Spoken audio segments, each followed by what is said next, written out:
Okay, it is Wednesday, the 18th, and we were gonna have a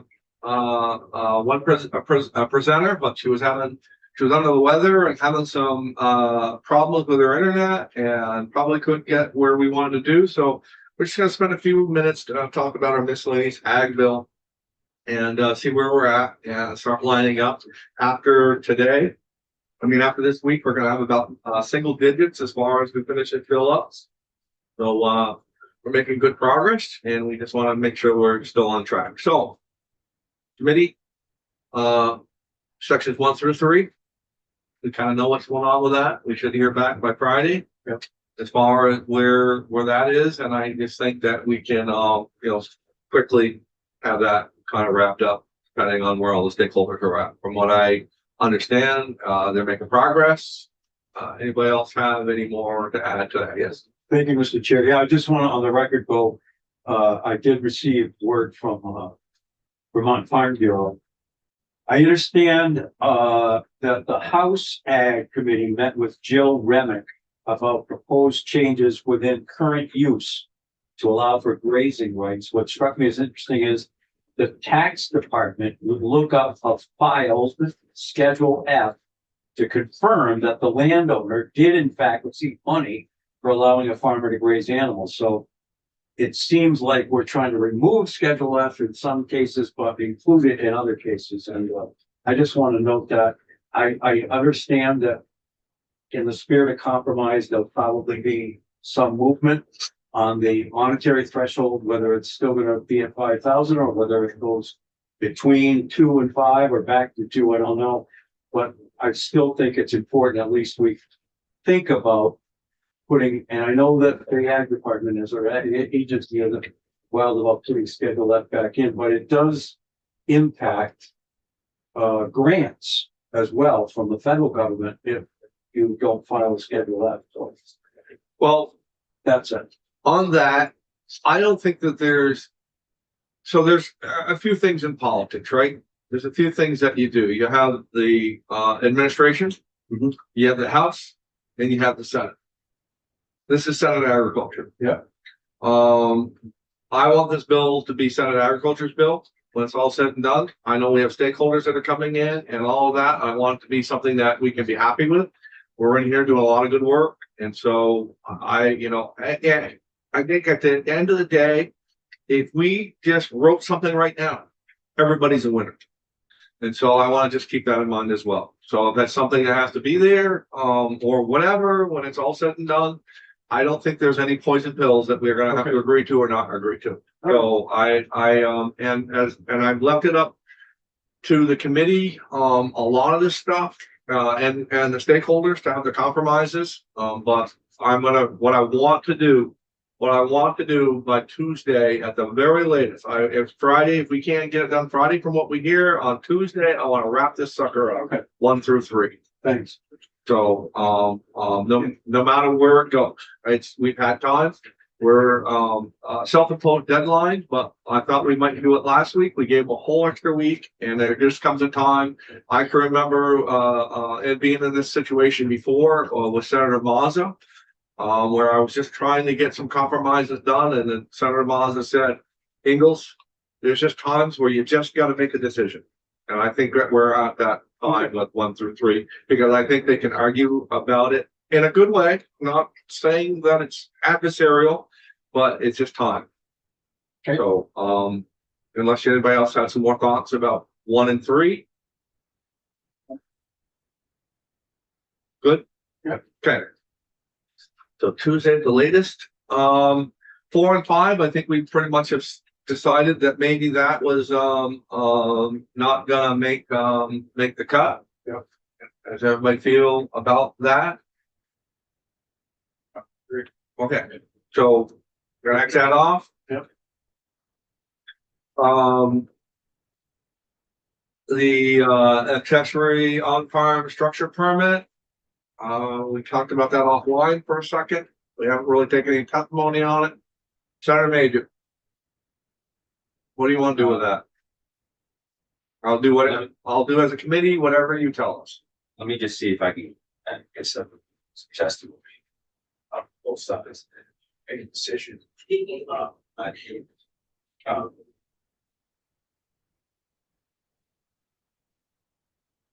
make a couple of calls tonight. Okay. All right, I just,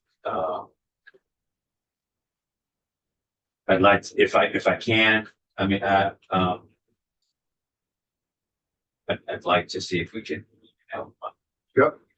So, I agree 100%. give me till tomorrow. If there's anything that you need me to do, let me know. If you need me to reach out to anyone, let us know, let the committee, whatever we can do to help. Okay.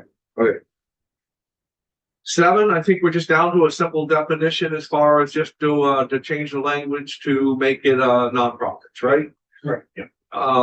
Sarah Plunkett, you're on that. As far as with that language part of it, sorry to make you a language guy, but I would appreciate if you were the one that would keep that on track. And then we could close that out.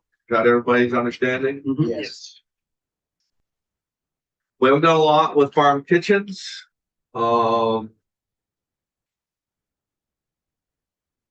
So next week, we're either gonna take some more testimony on that, refresh ourselves with that. But it's still something that's hanging out there that we haven't really taken a lot of time on. So any thoughts on that other than Just that we need to hear more. good with that for right now? Yeah. Okay. Section 10, I think we're gonna talk about that some more. We have some more discussion going in on Friday. And I think it's the struggle is going to be for us is to recognize what our goal is, which is to keep people off of prime ag land. And it just happens to be that we're talking about solar siting. This committee believes in renewable energies, but we also believe that our ag land is a premium, and that we need to find a way to have a compromise to keep them off of our prime ag lands. I honestly think that's gonna come down to how we word it and say it, because we wanna protect our farmland. Yet we have people that own the land for generations, and they may say this, we're gonna give up this section because the town's moving this way and it makes sense for the town to move this way. And if we put it in such a law that they can't sell it, I don't believe it as legislators. That's what we should do is, if there's enough uproar, then somebody might come along and buy the land to protect it. But I still want to leave that choice up to the landowner. So I'm having a hard time with that. Because we don't want to lose them to solar fields and we don't want to sometimes lose it for housing. But I'll give case in point, my family farm is on the northwest side of Bristol. Beautiful prime ag. But at the same time, if our town starts to grow, that is we were separated by a river and a valley, and then we were separated by a drop. So the village, one of the best ways to go is to the north. And, if our society grows and we need housing and we put such protection on that land, that's what worries me. Is it good that we did that? Yes, but is it bad that we stifled ourselves, some other way? So I think it's concern. So to your point, a couple of things. One is, it's a little bit exclusionary to, solar fields. Technically. That's why I included that. Yeah. And I'm glad you did that as well. I think one of the things also, we're kind of telling the landowner what you can and cannot do. And I'm not sure I'm good with that. The last thing is, yes, we want to protect this farm, and I don't know if we can give right of first refusal to farmer. That you open it up and have X amount of days where any farmer, can do that. I have an issue, your family farm, and you want to get out of the farming business. Your family wants to get out and you want to sell the land, but you can't, you can't, you can't, or to grow your town. I'm having difficulty with that. Now, all that said, and I've been the one senators who's been right along. Our charge is to protect our farms, and I'm scared. I mean, look at that, our dairy farms dwindling exponentially. I don't want to continue, but I don't want to have a hammer to do that. So it's gonna be in the verbiage, of how, because if the farmer chose, say, we could go to the land trust and say, okay, I want this land protected forever. So I'm making this decision that from here on out, so I sign on to the land trust. If you're another farmer that say, no, I want control of my land right up until the day that I'm gonna sell it.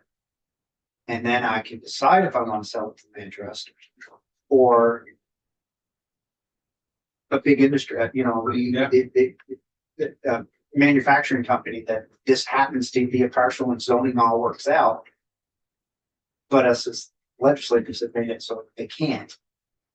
The other thing is like when they come in and farmers are saying, we have a lot of small farmers come in and saying, our land's going, but we can get in and drive around and I can show you meadow after meadow after meadow that's growing up because it's not getting farmed because there's not enough people farming to do it. Now in Madison, there's meadows that aren't touched with commodity. They're not prime ag, but they're ag, they can grow. So I get torn on that because I want to protect our most valuable resource is our earth to grow our food in. But we've seen, New York, learning from other states, like you said. So it's that balance we have to find for our fellow Vermonters that we don't, the one that said, I want to conserve it, there's an avenue to do that. The one that says, I bought this and now I want to sell off some of it to either keep farming or to sell it here to buy that farm there that's closing. Somehow we have to word it that it protects all parties.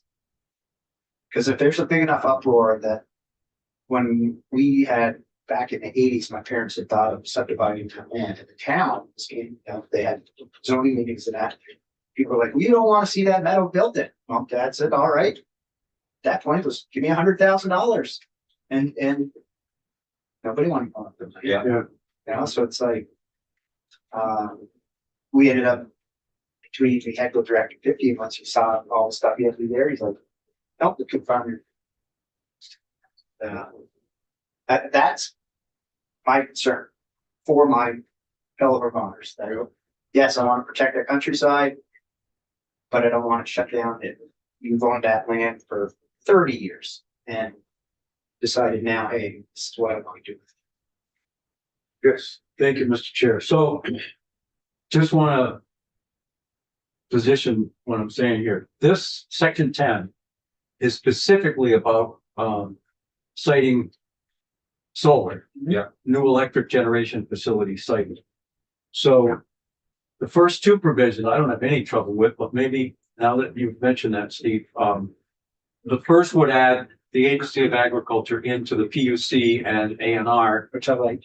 I think that's good too, because we're talking about farming.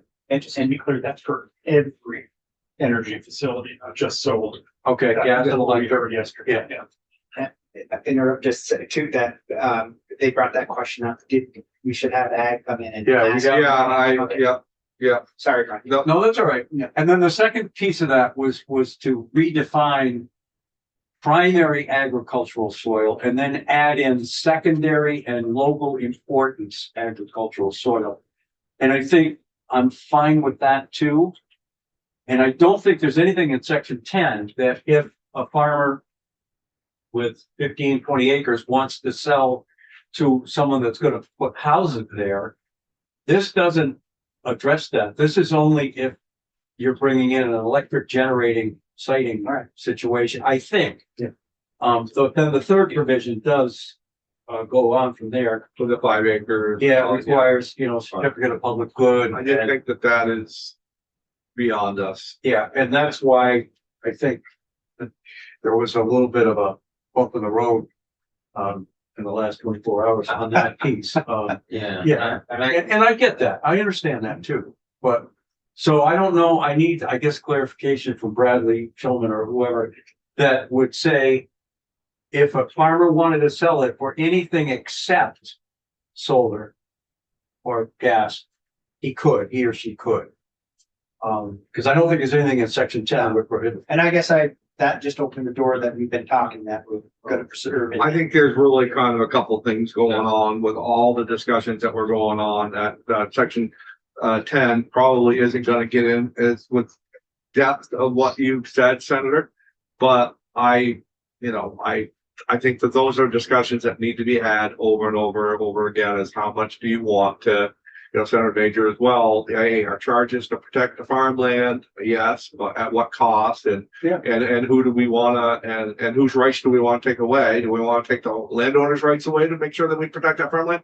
So that, thankfully, at that point in time, is not part of what we're trying to do in section 10, but it's a discussion that I want to keep on having over and over again, whether we're all back here in the same spot next year.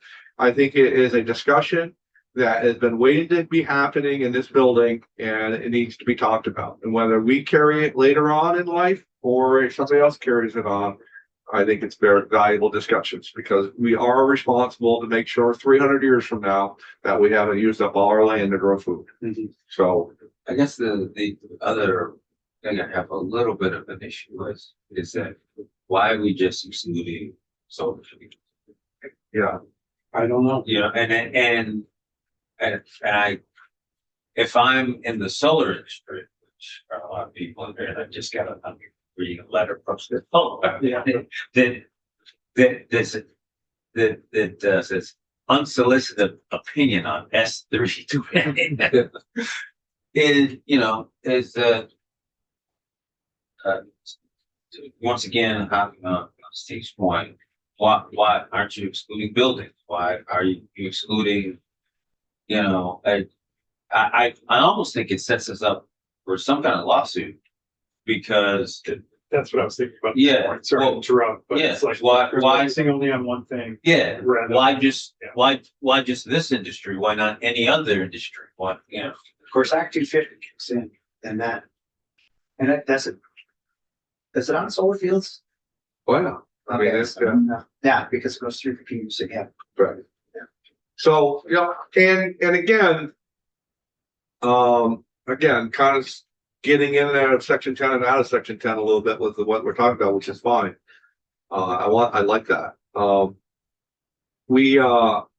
You go into some of these communities, as Senator Heffernan was saying, and the only place to expand is going to be on a prime ag piece of soil. I can think of, the problem they're having in Lowell with their solar siting field is that if they were to expand ever, the only place that they're going to be able to expand housing into is the field that the solar people want to take. So they're having that wrestling about, is that, is it best use? Is that what people have come to Vermont to see? So, and the town is basically saying, we don't want them there. But there's other forces saying, well, we are charged with other legislation that you guys have passed in the building that says that we have mandates that we need to meet. And so this is what we need to do. And this is where we have a chance to do that.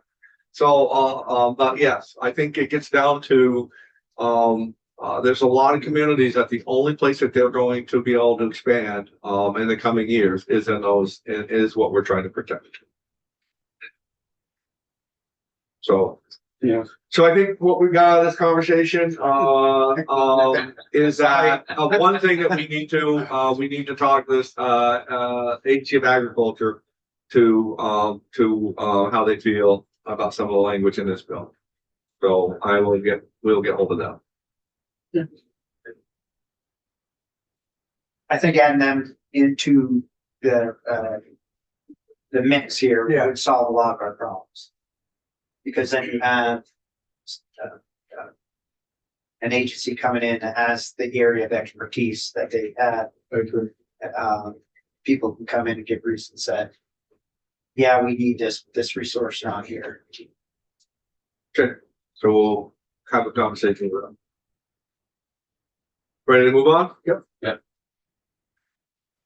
Section 11, milk producers. I think that's pretty much, if we just send the language in that bill, we'll just, what I'd like to do is just one last time before we agree to anything, have Bradley go down through that and make sure that we would be all good with that. Yep. 12, Yeah, I guess. Yeah, he made a case for it. I don't know. There was no new positions created. It seemed like it expanded the ability of, the agency to grant more money to farmers. I don't know. Seemed like a good idea. I didn't have any problems with that. I think if the language was good and everybody was good with it, that's something we could just check off the list when we go down through it the next time. Yeah. So no more new testimony is on that. 13, again, something, just repealing something that they haven't done for a lot of years.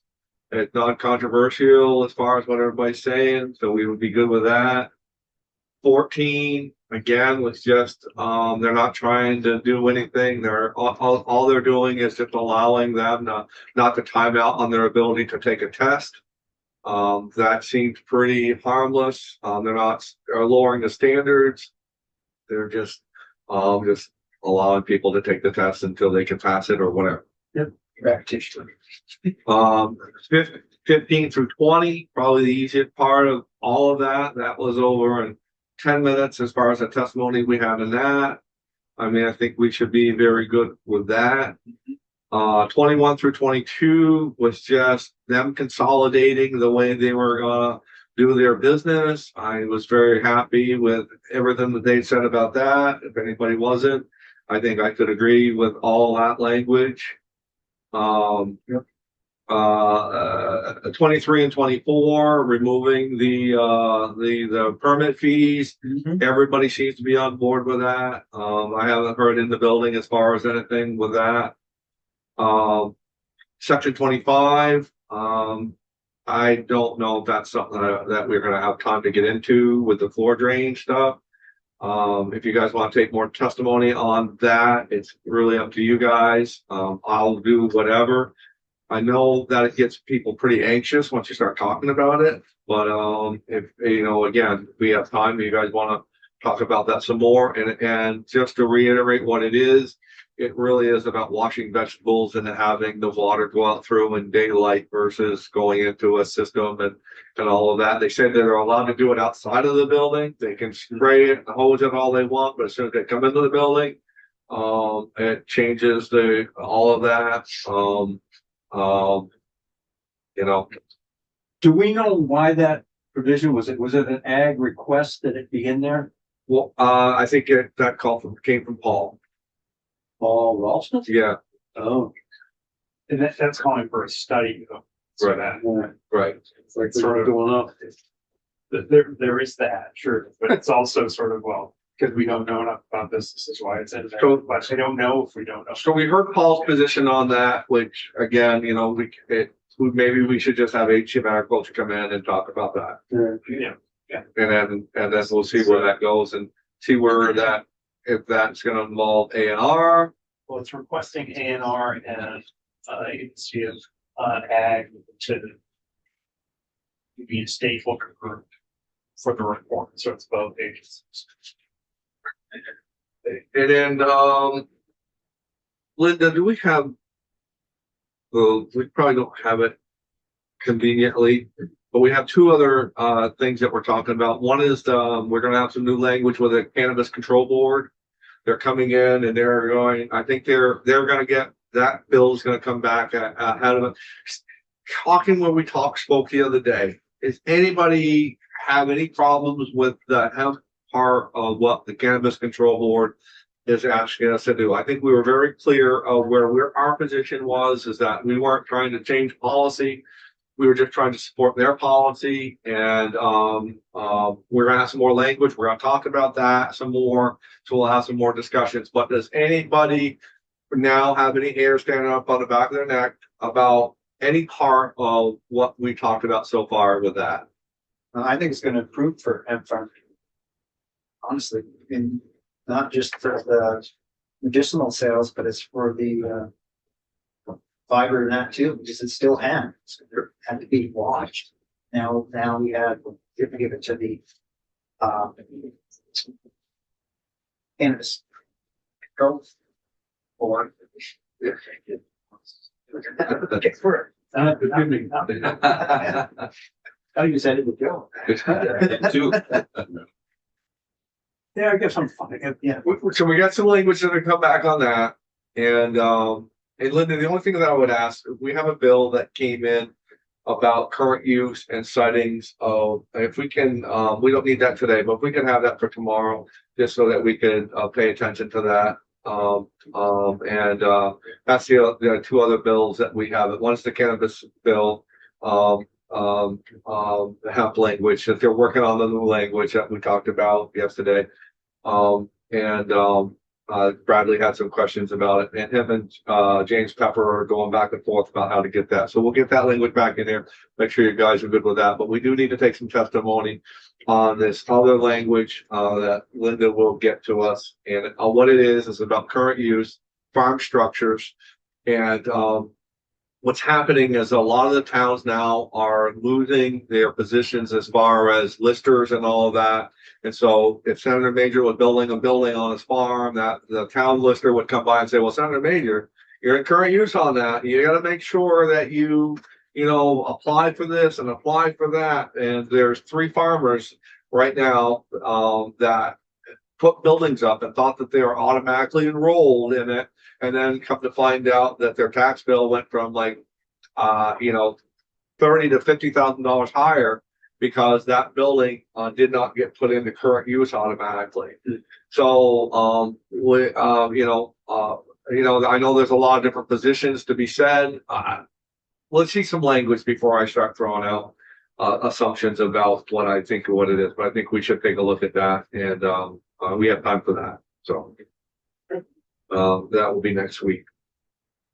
And that's a separate bill. That's just, well, we'll bring it in as part of, Okay. the only way that it can be, anything is that we bring it in as an amendment to the, to a section of our, to the miscellaneous bill.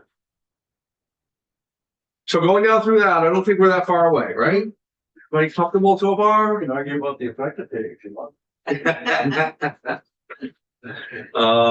I think the hardest part that we're gonna have is to determine where we're gonna be on this, section 10, and then 1 through 3. But again, I think that, we can be agreeable, to almost anything. I want everybody nodding their head in the right direction on that. And I think that can happen.